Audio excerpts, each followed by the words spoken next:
When one thinks of Goa, images of pristine sandy beaches, vibrant nightlife, and thrilling water sports often come to our mind. However, there's a side of Goa that remains lesser known but equally beautiful: its charming villages. These villages offer a glimpse into the heart of Goan culture, tradition, and tranquil way of life. Today I'll take you to one such village which is situated in the southernmost part of Goa. Be aware, it leads to a secluded jungle and it grows creepy. It seems like you have been watched. The foliage in front may have a few snakes camouflaged. The soil seems red laterite and the terrain is hilly, placed on the hill slopes of the Western Ghats, located between the lush green mountains, as if a ruby is placed in the center of other nine gems. The village is engulfed by trees and forest and has biodiversity oozing out of every pore. This village is often compared to Cherrapunji for its ever-pleasant weather, with a drizzling during monsoon and a bitter cold during winters. The village holds the unique distinct of not experiencing heat even during the peak summer months of April and May. The village has more than 100 different types of flowers, forest berries, herbs, shrubs, fruits, and other products altogether. The village has around 25 households with 150 individuals.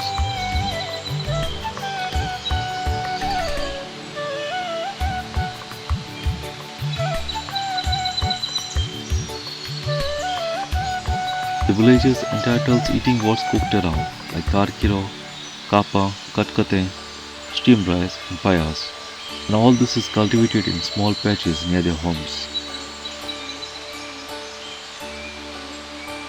The village has one school which was built during Bausa Bandodkar time and was renovated during the tenure of Manohar Parikar. Goa's villages paint a beautiful tapestry of traditions and customs that have been preserved over generations.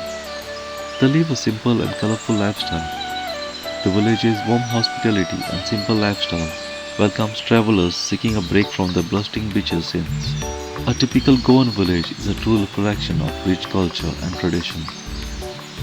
Moreover, most of the Goan villages are nestled amidst nature and are bestowed with richness of Mother Nature. Green patches of land are prime facets of Goan villages. They have proved to be the repositories of most of the biodiversity that Goa has. Yes, this lesson on villages in Goa offer an authentic and immersive experience of Goan life, tradition, and culture. Well, that's a traveler's or visitor's side story. It sounds nice to hear living between the lush green hills, where you find peace and tranquility. But it is peaceful, but they have one government primary school. To study in high school and later college, the youth of the village have to stay on rent in far developed villages or cities.